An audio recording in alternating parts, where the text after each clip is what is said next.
With consumer spending declining across China, just how far will business owners go? Barbecue restaurant owners in Liangshan seem to have the answer. In the video, restaurant owners stand in the middle of the street, eagerly calling customers in. They smile and use creative tactics to grab attention. A customer, Mr. Chen, told reporters he saw a group waving in the road, shouting, "Brother, come have some meat." Their enthusiasm made it hard to ignore, so he gave in and tried the local specialties. Behind the relentless efforts is an even steeper drop in spending this year. 现在不光是我们这个衣服卖不动啊。 It's not just clothes that aren't selling. People aren't even buying vegetables. My neighbor, who runs a vegetable stall, stopped by earlier. He said he's heading back to his hometown tomorrow and wanted to buy a couple of outfits before he left. He told me he doesn't know what's going on. People these days only buy Chinese cabbage and radishes. That's all he stocks now because anything more expensive just sits there until it rots. So he stopped getting pricier vegetables altogether. But seriously, what's going on with consumers? Fine, they don't want to buy clothes, but now they're not even eating properly. This is Beijing. If it's like this here, what about everywhere else? I saw a post on Zhengzhou about this, and honestly, I couldn't help but laugh. This is what declining consumer spending looks like. People are just scraping by however they can. 真不敢相信，这年头连大米 I can't believe it. Even rice isn't selling anymore. A customer from a grain and oil market came in today asking about a loan. He told me business has been unbelievably tough this year. According to the latest data, rice sales have dropped 30% overall. I just don't get it. The economy isn't doing great, and people are cutting back. I understand that. Eating less meat, sure, but rice? How do you eat less rice? Are people really going from 3 meals a day to just 2 now? The long-marginalized taxi industry is now in crisis due to the economic downturn. In response, taxi drivers in Zhengzhou blocked the ride-hailing pickup zone at the train station and launched a price war. Taxis now charge half the usual fare and even offer free snacks and fruit to passengers.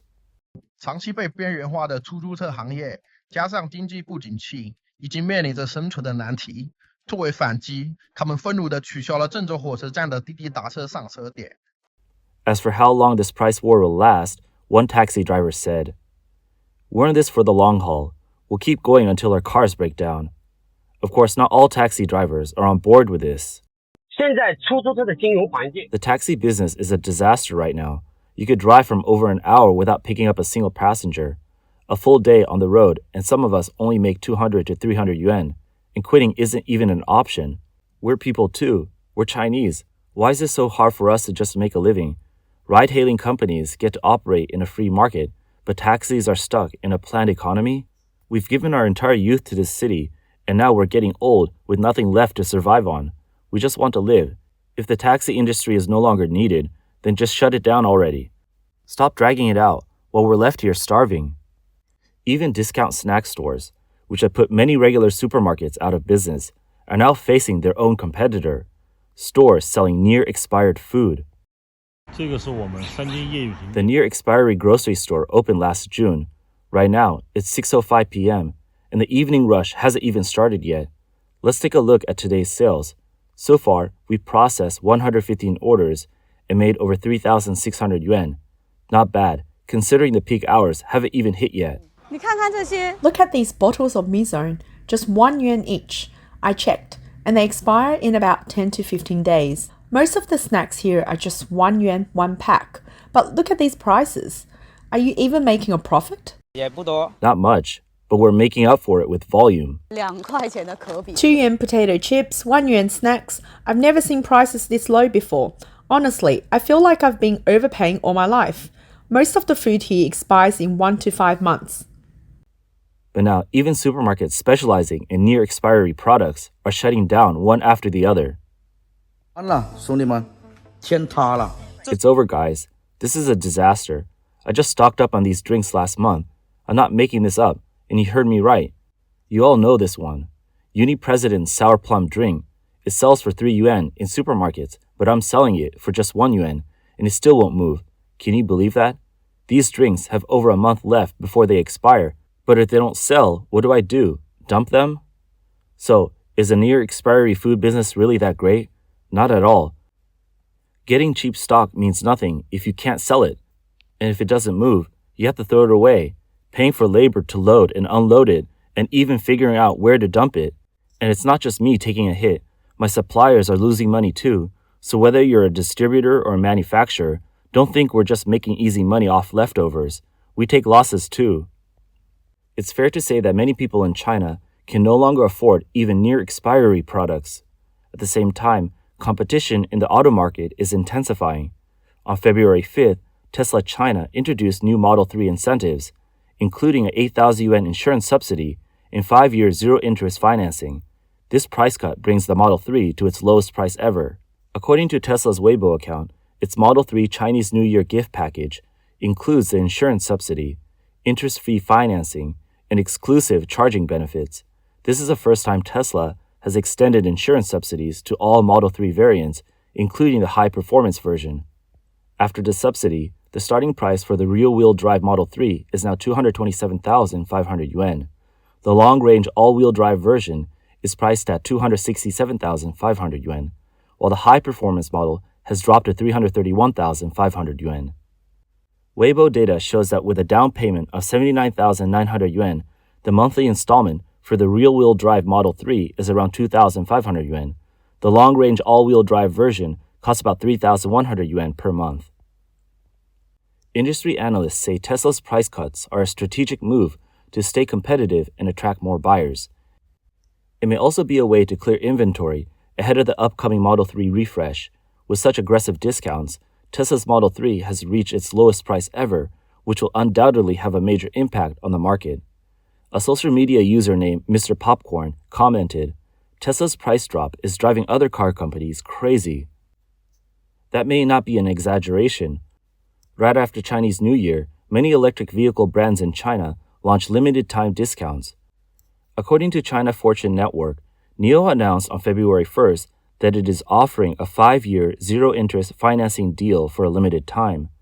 Customers who place a deposit between February 1st and February 28th will also receive additional perks. Xiaomi Auto also rolled out a promotion during this period, offering pre-order customers free Napa leather seats and lifetime access to enhanced smart driving features, valued at 8,000 yuan. These promotions have escalated price competition in the auto market. China's declining consumer spending is reflected in the latest trends. A new term, extreme low-cost consumption, has emerged, describing spending at the absolute minimum to get by. As this ultra-frugal lifestyle spreads, budget-friendly options are appearing even in top-tier cities. In major business districts, restaurants now offer 12 yuan meals with 1 meat and 2 vegetables. Cha Panda, a tea chain shop, sells a 2.9 yuan yogurt and purple rice drink, while Mi Shui has introduced 1 yuan ice cups. The milk tea and restaurant industries are locked in an aggressive price war. Data shows that milk tea brand Shu Yi Tealicious shut down over 1,600 stores in 3 months last year, with profits plummeting nearly 60%. In just 2 months, at least 10,000 tea shops closed nationwide. High-end brands like Hey Tea and Nayuki, as well as budget-friendly Mi Shui, have all been affected.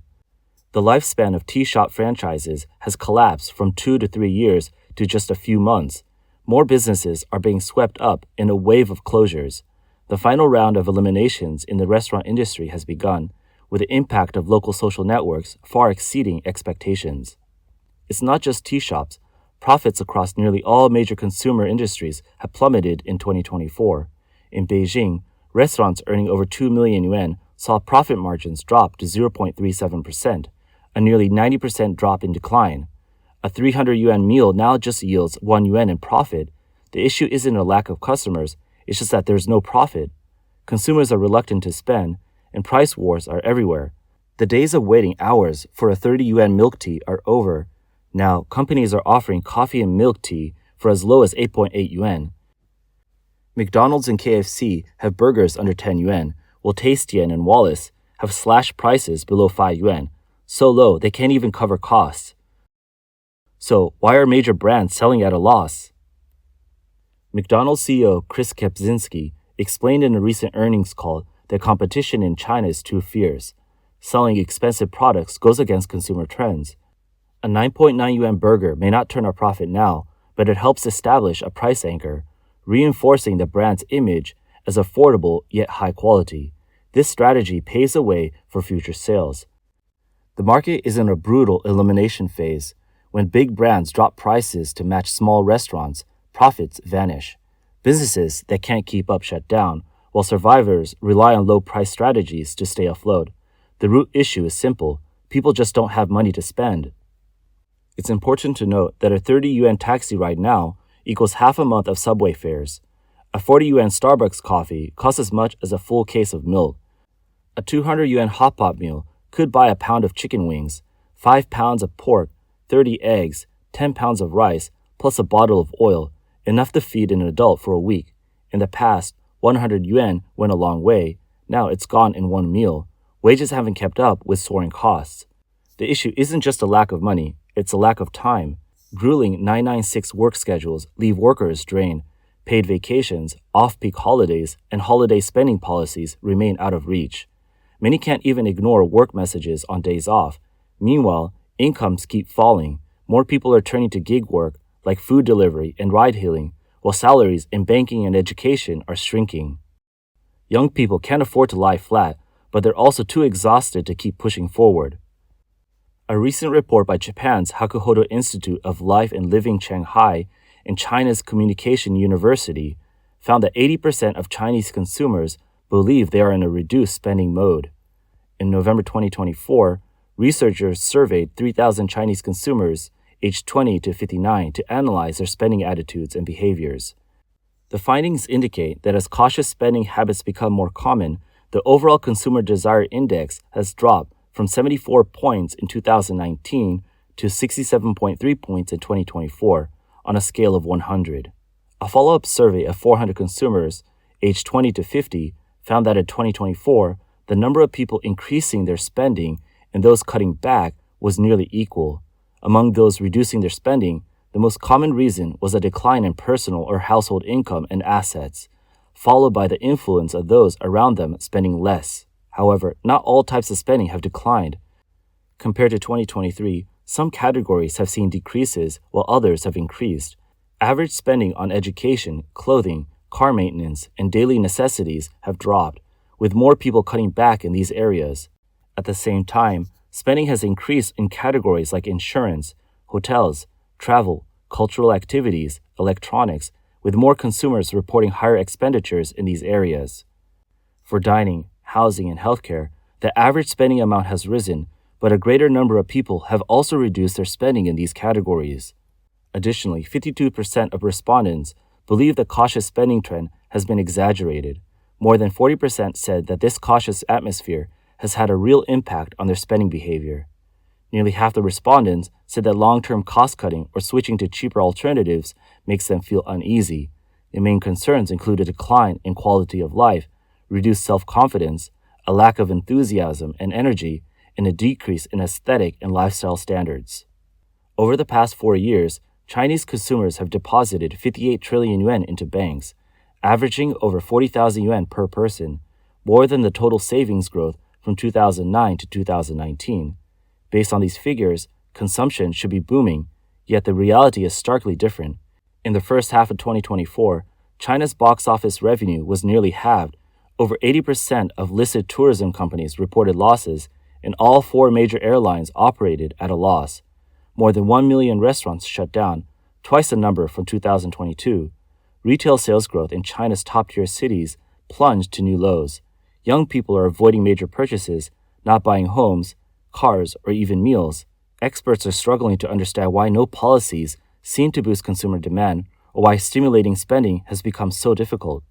The answer is simple. Many people just don't have money to spend. Experts analyze the data, but ordinary people live the reality. Regardless of saving rates or economic growth figures, people save when they feel uncertain about the future. The reasons for not spending aren't complex. High debt, financial insecurity, or simply lacking money. Without disposable income, consumer-driven growth cannot be sustained. Globally, consumer spending accounts for about 80% of GDP, with household consumption making up over 60%. In China, household consumption is only 38% of GDP, rising just above 50% when including government spending, leaving a gap of over 20 percentage points. Consumption needs more than short-term stimulus, it needs a financial safety net. Stimulus measures may temporarily boost spending by pulling future purchases forward, but long-term economic growth depends on financial security for more people. Wealthy individuals save and invest, while ordinary people spend on daily necessities. That's why economic policies should prioritize lower-income groups to drive consumption. When people feel more secure about the future, they naturally spend more. Right now, young people face mounting financial pressure, yet societal and family expectations remain unchanged. Topics like marriage and home ownership frequently trend online, reinforcing traditional milestones many can no longer afford. As a result, more young people are opting out and cutting back on spending. In this environment, businesses face increasing pressure. Only by maximizing value through innovation and strategic adjustments can they survive in an intensely competitive market.